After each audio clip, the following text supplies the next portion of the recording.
All right. Deep divers. You ready for this one? Oh, yeah, this is a good one. We're going deep on the Trump-Rogan interview. This thing's a wild ride. And before we start, don't forget to like, subscribe, comment, all that good stuff. Yeah, we love hearing from you. So Rogan, he didn't hold back. No, he did not. He straight up called out Trump. On some of his most out there claims. Out there is putting it lightly. It's true. We're talking stolen election claims, Hitler. UFOs, even tangents about potential eugenics beliefs. It's a lot. It's a lot to unpack. It really is. And that's what makes this interview so interesting. Yeah, for sure. Rogan's not letting anything slide. He's challenging him right there on the spot. So it's not just Trump, giving a speech or something. The conversation. With pushback. Exactly. So let's start with that stolen election claim. Okay. Because this is a theme throughout the whole interview. Yeah, he keeps coming back to it. Trump keeps saying he only lost by 22,000 votes. Right, trying to make it sound like a tiny number. Like almost insignificant. Exactly. And then he says this. They say I lost, Joe. They say I lost by 22,000 votes. That's like nothing. He's trying to plant that seed of doubt. Like that narrow margin has got to be fraud. Yeah, but where's the evidence? That's the thing. There's no concrete proof. It's all insinuation. So Rogan flat out asks him, how do you think you were robbed? Good question. And Trump's response is all about changes to voting procedures. But nothing specific. Just vague claims. Yeah, like extensions of voting. Voting earlier. But he doesn't explain how those things led to a stolen election. Right. It's all smoke and mirrors. It really is. And then he brings up Wisconsin. Oh, yeah? Saying they virtually admitted the election was rigged, robbed, stolen. But again, no explanation. No follow-through.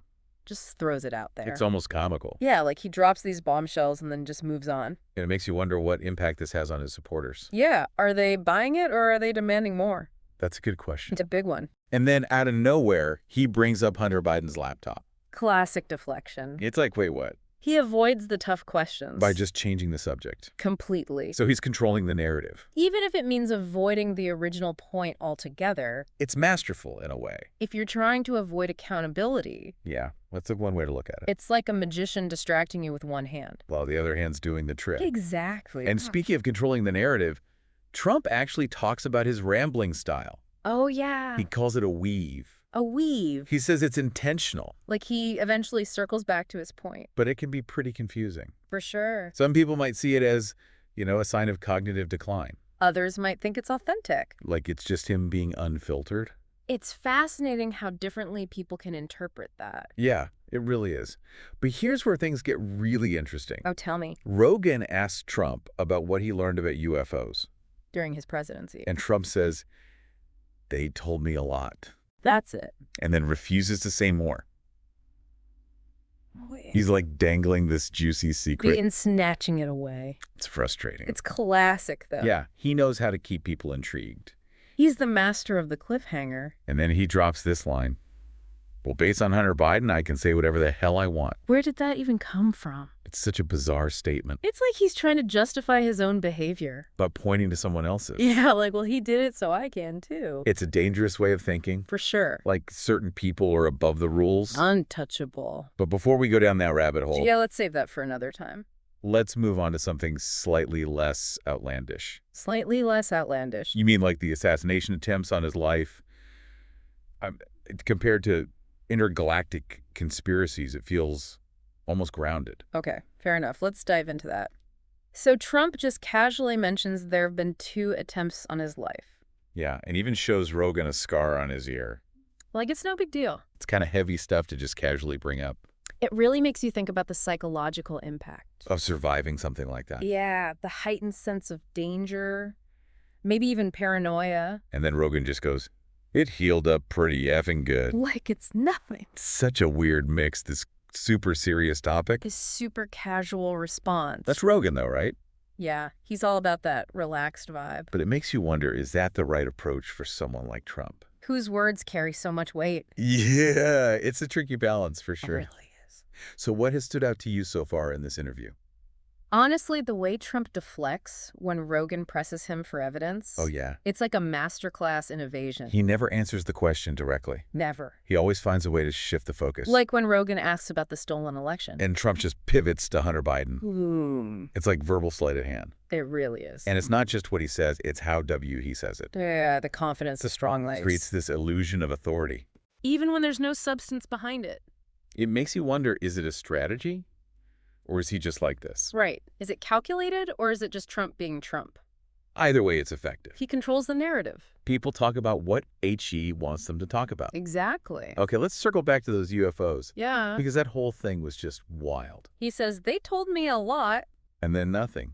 It's like he's teasing us with a conspiracy theory. And then just leaves us hanging. Maybe he's saving it for his next book. Maybe. He knows how to keep people wanting more. And then that line about Hunter Biden giving him permission to say anything. Oh, yeah. It's like he's admitting what he's saying is crazy. But he doesn't care. It's like the truth doesn't even matter. As long as you can point the finger at someone else. It's scared. It's a slippery slope. Okay. Before we get too deep into the ethical implications of all this, Yeah, good idea. let's talk about something a little lighter. A little lighter. Trump's fashion choice for this interview. Oh, yeah. Dark navy. Interesting choice. Let's deal with that. It's like a shift in his image. Yeah, how so? Gone are the bright red ties and power suits. It's a new look. Darker, More aggressive. which kind of matches the rhetoric. Yeah, for sure. It's like he's embracing the villain role. Maybe he thinks it makes him look tough. You think it's a way to appeal to a specific part of his base? Absolutely. Like those who feel disenfranchised? Yeah, who see him as a fighter, Even if his methods are a little unconventional? to say the least. So it's more than just a fashion statement. It's a message. A calculated one. And it's working. How so? This dark magie thing is spreading online This is symbol. for a certain type of Trump supporter. Wow. This has been quite the deep dive so far. It really has. Stolen elections, UFO secrets assassination attempts. Fashion choices with a hidden message. And we haven't even talked about Hitler or the JFK files. Don't worry, we're getting there. This is just part 2. Buckle up. All right, so let's talk about the Hitler in the room. Yeah, Rogan brings up those times when Trump seemed to praise Hitler. It was definitely a weird moment. And then there were those hints about, like, eugenics beliefs. It's like they're going through Trump's greatest hits of controversial moments. Greatest hits is one way to put it. It's almost like we're numb to it at this point. Like the shock value has just worn off. Yeah, we've heard it all before. But it's still wild to hear it. It's like watching a train wreck in slow motion. You know it's going to be bad, but you can't look away. And that's part of his appeal. The controversy keeps people hooked. Speaking of pushing the limits, what about those JFK files? He teases that he might release them. But then says it could be a national security risk. It's like, is he serious? Classic Trump move. Create suspense and then leave everyone hanging? He's playing the media, Keeping people on the edge of their seats. even if it means peddling conspiracy theories. Okay, last thing before we wrap up. Okay, hit me. That dark magie look. That was a choice. It was definitely intentional. It's like a visual representation of this new persona. Yeah.